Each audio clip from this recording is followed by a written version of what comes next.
Case 1. Brandon Swanson. On the night of May 14, 2008, 19-year-old Brandon Swanson vanished without a trace. And to this day, no one knows what happened. Brandon had just finished his first year at Minnesota West Community and Technical College. After celebrating the end of the semester with friends, he began driving home to Marshall, Minnesota. But somewhere along the way, something went wrong. At around 1:30 a.m., Brandon accidentally drove his car into a ditch near the small town of Lind. Unhurt, he called his parents and asked them to come get him. While on the phone with his father, Brandon said he was walking toward the town's lights. They stayed on the phone for 47 minutes, trying to find each other in the dark. Then suddenly, Brandon shouted, and the line went dead. Police found his car the next day, but no sign of Brandon. No footprints, no clothing, no phone. Nothing. Despite extensive searches, including with dogs and drones, Brandon has never been found. His phone remained active for hours after the call, but his location? A complete mystery. So, what could have happened to Brandon Swanson? One theory suggests that Brandon accidentally fell into the nearby Yellow Medicine River. While it's shallow in places, certain sections can be deceptively deep, especially at night. It's possible he slipped, got swept under, and his body was never recovered. Case 2. Maura Murray. Maura Murray's disappearance isn't just strange, it's layered with secrets. Some believe Maura staged her own disappearance. She emailed her professors claiming there was a death in the family. There wasn't. She packed her dorm room, withdrew money, and bought alcohol. To many, it looked like she was planning to vanish.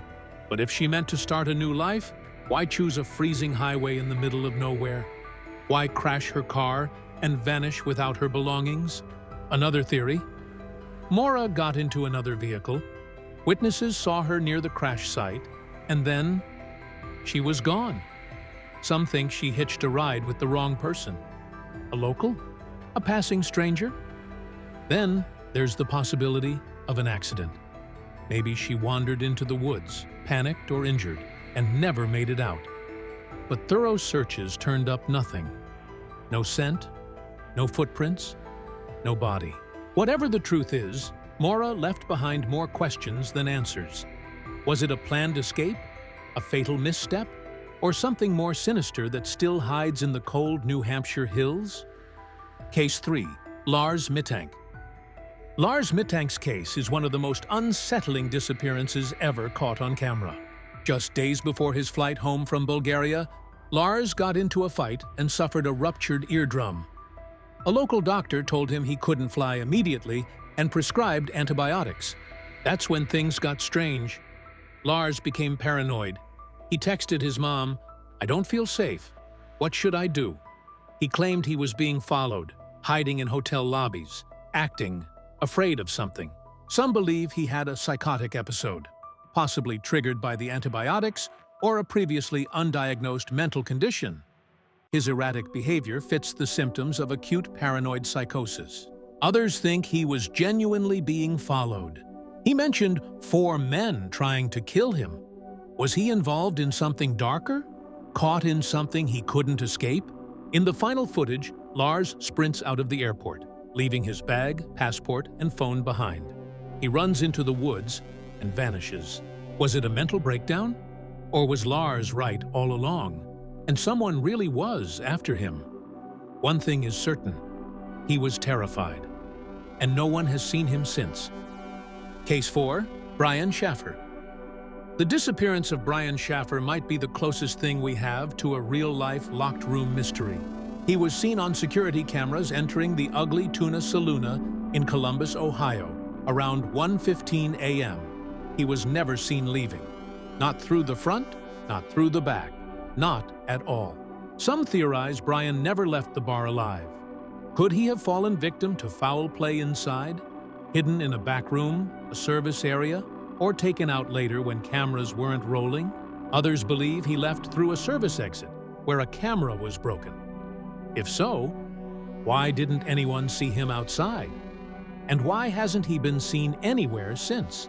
There's also the darker theory. He chose to disappear. Maybe grief over his mother's recent passing pushed him to start over, leave his life behind. But no withdrawals, no calls, no digital footprint. In today's world, truly vanishing is nearly impossible. So what really happened? Did he fall victim to a crime? Did someone help him disappear? Or is this case hiding something far more sinister, just out of view? Case 5. The Sodder Children. Christmas Eve, 1945. A quiet home in Fayetteville, West Virginia, was filled with laughter, holiday lights, and 9 children. But by morning, the Sodder family's house had burned to the ground. 5 of the children, Maurice, Martha, Louis, Jenny, and Betty, were gone. Firefighters arrived hours too late, and when the ashes were cleared, not a single trace of the 5 missing children could be found. No bones, no remains, nothing. Authorities ruled it an accident, faulty wiring. But George and Jenny Sodder weren't convinced. They had recently argued with someone about George's anti-Mussolini views, and strange things had happened in the days before the fire. A man asking about fuse boxes, cut phone lines, a thud on the roof. Even the fire itself was suspicious. The family's Christmas lights stayed on during the blaze, unlikely if it were an electrical fault. And why was the ladder missing from its usual spot? Why was the family's truck mysteriously disabled?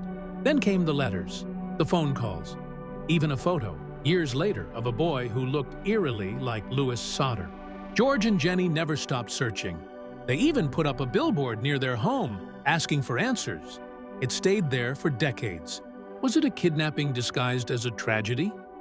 A cover-up?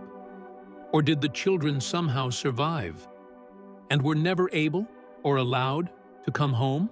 Nearly 80 years later, the mystery of the Sodder children remains one of the most chilling disappearances in American history. Please like and subscribe for future videos like this.